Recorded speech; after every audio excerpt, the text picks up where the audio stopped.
Get a divorce now. Useless wife.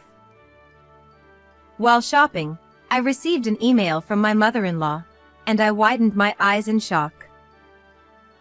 It had been a year since I got married to my husband. Complaints about housework, not spending weekends at home. Recently, our arguments had increased, which was troubling me. This was the last straw.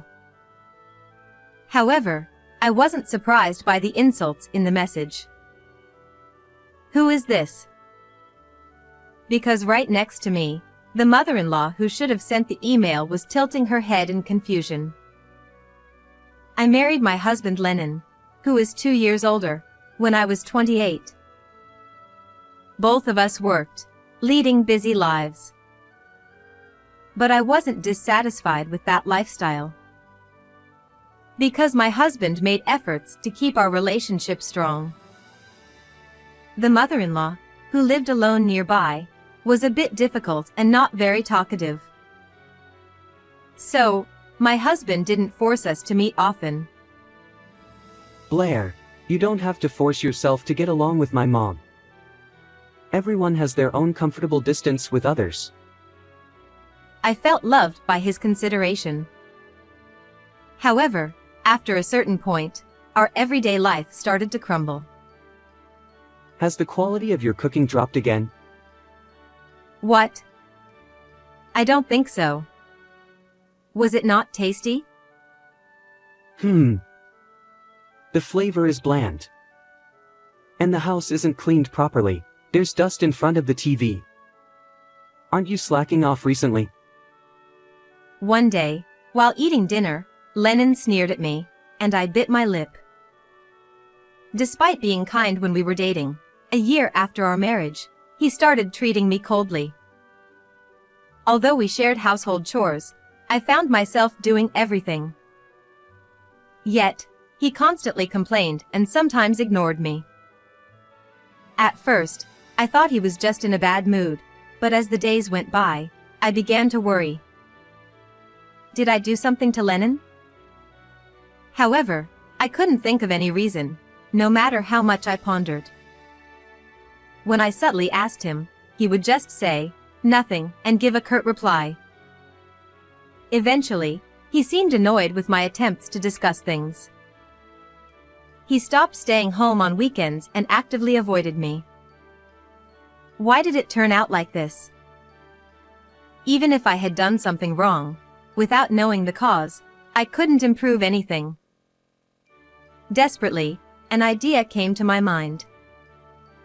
Maybe I should talk to his mother this Sunday. Since we met through a dinner party, we unfortunately didn't have mutual friends. So, the only person who knew him better than I did was his mother. Although I hadn't told my husband, I was actually on good terms with his mother. Initially, I found her blunt manner off-putting, but that perception changed one day. About 6 months after our marriage, she visited our house for some reason and forgot her handkerchief.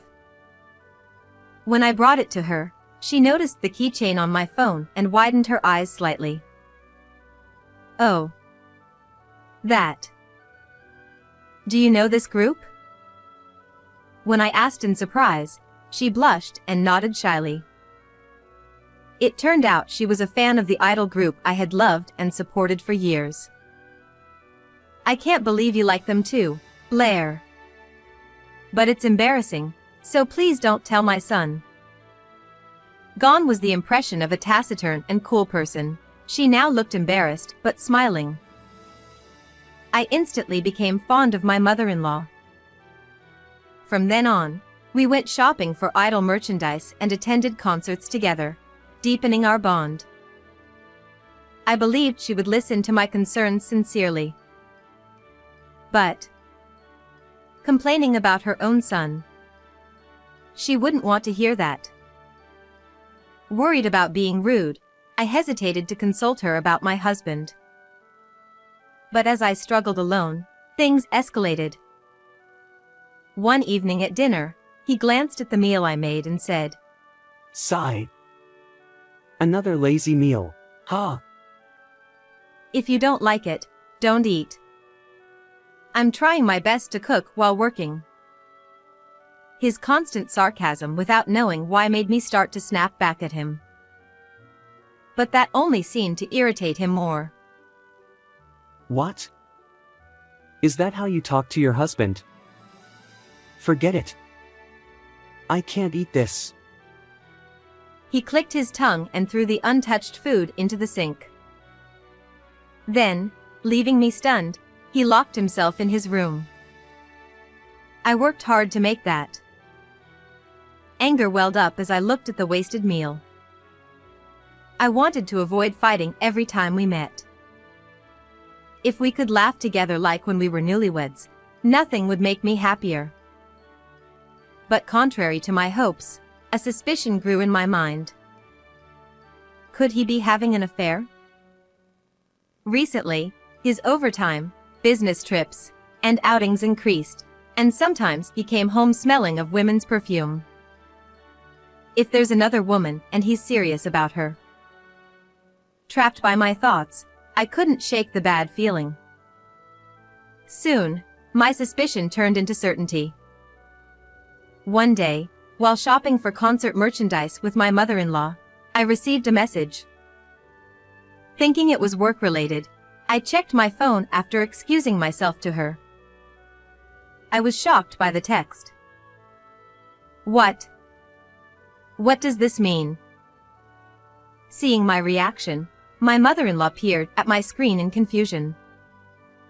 Then she exclaimed upon seeing the sender. From me. The sender was her, with harsh words like "Get a divorce now. Useless wife." We looked at each other in confusion. The sender was listed as my mother-in-law, but she was standing next to me, so it was obviously someone else. And it turned out, she had lost her phone a few days ago. I wasn't too worried and planned to look for it later, but who could this be?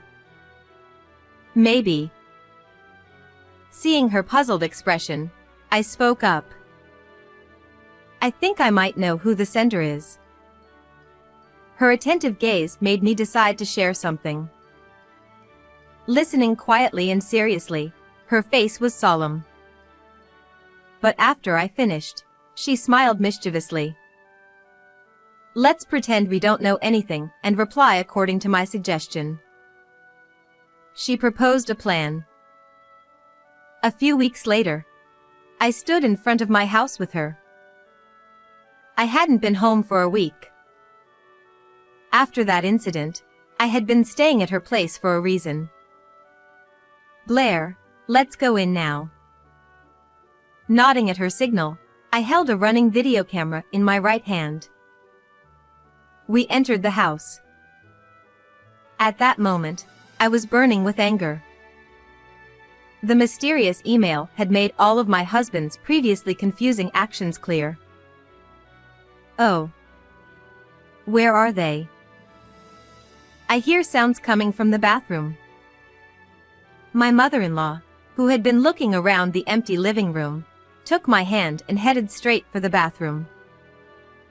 Gathering my resolve, I opened the door to the changing area, and from the other side of the door leading to the bathtub, I could hear the cheerful voices of a man and a woman.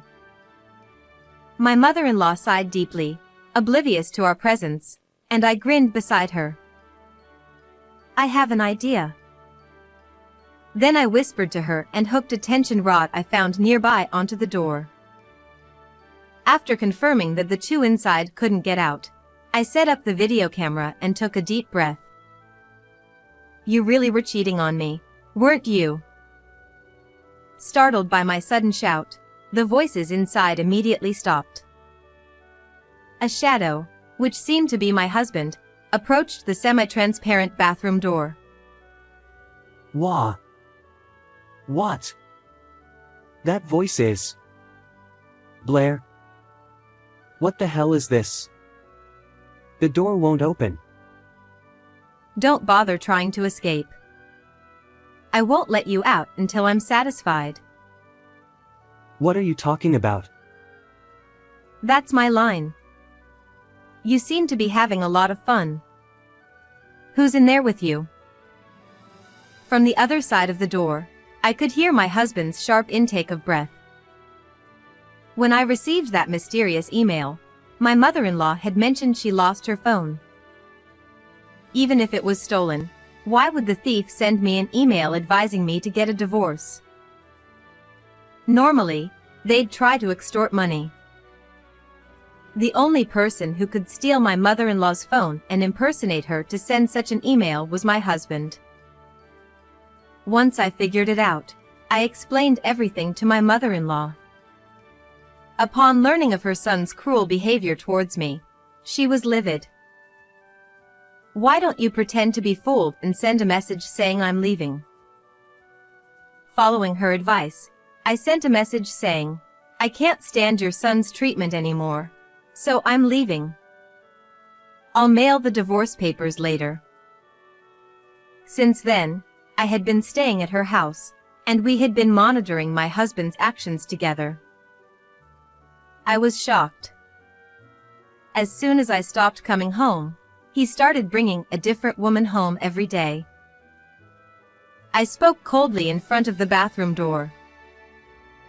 No, that's not it. Listen to me, Blair. Just open this door first. By the way, I took photos of everything, so I have solid evidence. Ignoring my husband, who was pounding on the door, I scoffed. His words had no credibility at this point. We had gathered enough evidence, which is why we decided to confront him together. After a while, he began to explain frantically. Blair, it's not what it looks like. This isn't cheating. She's someone from work. Really? You take baths with your colleagues? No. I heard from my mom that you were going to divorce me. You left home, so I ended up in this situation. So, it's your fault for leaving first. My husband, now trying to blame me for everything, left my mother-in-law and me exchanging exasperated looks. He probably had no idea she was there.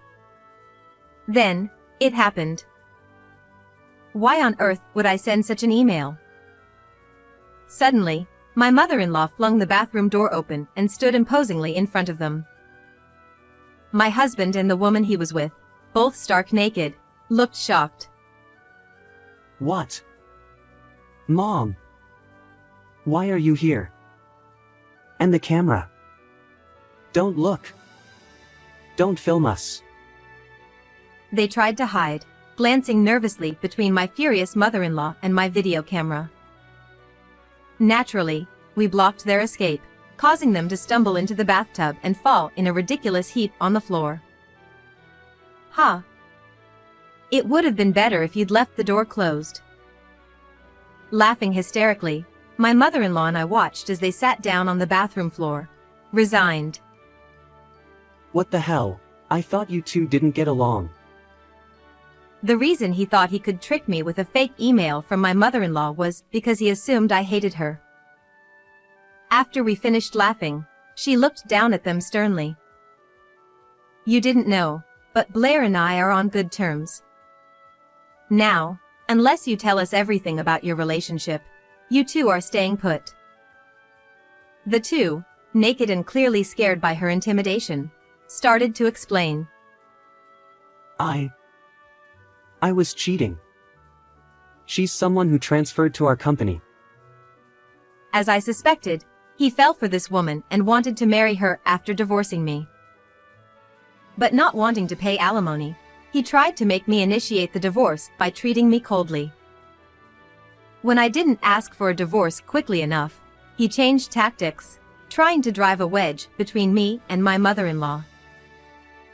I stole the phone when we visited home. Then I sent you that email, Blair. Looking back and forth between my husband, who hung his head, and the woman, who looked equally uneasy, I sighed deeply. I had tried to repair our marriage despite his behavior, But seeing him like this, my affection was completely extinguished. I'll give you the divorce you want. But be ready for alimony. My husband and the woman turned pale at my words, not comprehending the situation. What? No way. I'll apologize, so please spare me the alimony. I beg you. Desperate to save his own skin, he knelt on the floor. The woman also pleaded with a pale face. I'm sorry. However, their shallow apologies only fueled my anger. Oh. Seems like you haven't learned your lesson yet. Then stay there a bit longer. With that, I locked them in the bathroom again. My mother-in-law and I left them crying and screaming as we moved to the spacious living room to discuss the divorce. Eventually, I divorced my husband. With the solid evidence we had, I was able to claim $20,000 each from my husband and his affair partner. Their misfortune didn't end there. Rumors of our divorce spread through their company, and their affair became widely known. Unable to endure the judgmental stares, they both resigned. Losing their jobs caused financial instability, leading to frequent fights and eventually their breakup. Meanwhile, I continue to maintain a close relationship with my mother-in-law, who severed ties with her son. We even have plans to attend an idol group concert together this weekend.